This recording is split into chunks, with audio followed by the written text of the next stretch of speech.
Now, there's a lot of things in this world that I hate. Like, I mean, if you ask me, I personally think Hannah Baker's a little bitch for only getting to 13 reasons before kicking the bucket like a field goal, because there's so much more to life that you can hate. One of those things has to be senior photos. I went and got them done the other week, and like, nothing out of the ordinary happened. They just fucking sucked. I mean, like, the school hired a whole new company to do it. People just weren't doing their jobs correctly. The shit was so unorganized. The websites didn't work. It was just a whole situation. But then I went home afterward, and that had me thinking, you know, yearbook photos in general just all suck. Like, I'm convinced that when companies approach schools to take photos, they basically just give the proposition of how much of a fucking dork can we make your kids look like? And it's always the most uninteresting pictures. Like, they're like, oh, you'll look back on it in 20 years and be like, wow, look at how much I've changed.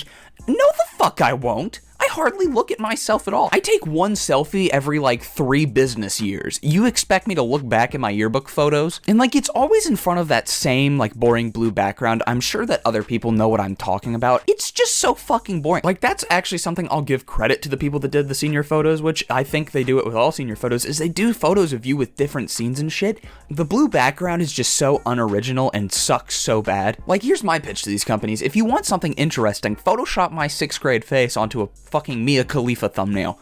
That would be entertaining. So I mean, this got me thinking, and if this is something that you guys find weird, you're gonna have to bear with me, but I was like, huh, what happens if I just look through my like old yearbook photos and, you know, look up where some of these people are now? Because I thought that would be kind of interesting, you know? See how far or not far people have gone in life. So I grab my 6th grade yearbook and I start flipping through the pages, and I conveniently see a kid who used to bully me. And I specifically remember him calling me the F slur, which, I mean, you know, you live and you learn. Like, I'm not really too offended by it. Like, words don't hurt me. Sticks and stones can break my bones, but if I drop the soap in prison, then some 6'5" black man's gonna break my back. But no, I mean, I just decided to look him up to, you know, see how he's doing, because I haven't talked to him in years, obviously. Well, after doing a couple quick searches on Instagram, I find out this guy actually came out as a homosexual over COVID. And I mean, you know, good for him. Like, I support the LGBTQ community. I'm a part of it myself. But the part where it gets really fucking confusing is that he called me a slur against gay people in middle school, and then 2 years later comes out as gay himself. Like, what kind of full circle queerception is this? But I mean, anyways, we live on, and like, I was looking at the yearbook and I see some people that have actually done pretty well for themselves. There was someone who was 2 grades above me. He's now like an ordained minister, a National Guard, and I'm pretty sure he's married too, so I mean, like, good for him. But on the other end of the spectrum, there was actually a girl that used to bully me in middle school, and she had a huge fucking forehead. It's pertinent to the story, I promise. And you know, 7th grade me, I kind of just accepted the bullying because I was scared of confrontation almost as much as I was scared of wind at that age. That sounds really bad, I know. But my 6th grade year, I was about 5'4" and 60 pounds. One gust of wind and I would have been the reason MIA wrote Paper Planes. Fly like paper, get high like planes. That song is a fucking classic and you can't prove me wrong. But no, had I not been scared of confrontation, I probably would have had a field day of insults for this girl's forehead, which, you know, conveniently makes sense because her forehead was about the size of a football field.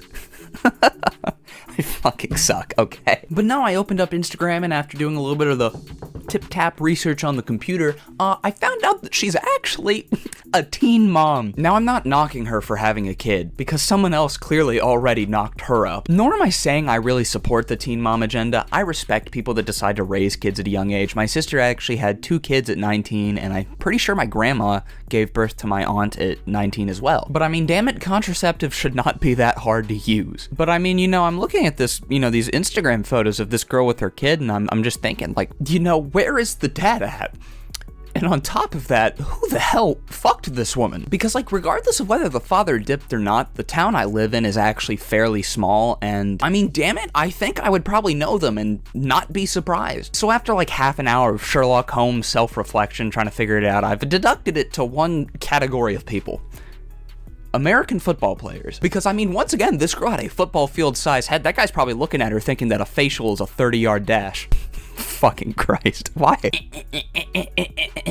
Touchdown! But anyways, getting off of that tangent, there's also a couple of things that I missed out on. Like, some people actually dressed up in like the goofiest fucking outfits for their yearbook photos, and I kept missing out on that. I really have nothing to add there. I just kept missing out on it. There's some really good ones. Like, I think there's one yearbook where it's like this really crappy like photo of some guy, and then the senior quote below it says, "You better not use that stupid photo as your yearbook photo, mom." I don't know, I just think it's really funny. And that's the other thing too, is quotes. There's some pretty funny quotes that I found. There's one on Twitter where it's like, "There's good girls on every corner of the earth. Unfortunately, the earth is round." Once again, just a fuck ton of stupid shit that I've never gotten to, nor will I ever get to engage in.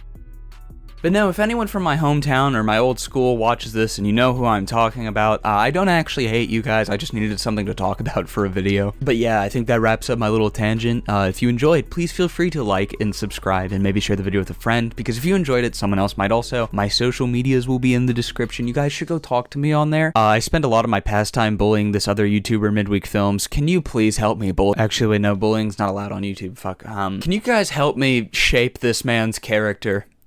Please. But yeah, anyways, I hope you guys enjoyed, but without further ado, be good people, and peace out. She said I hate my day job, I don't feel it, I need racecar, top down to match my ceiling.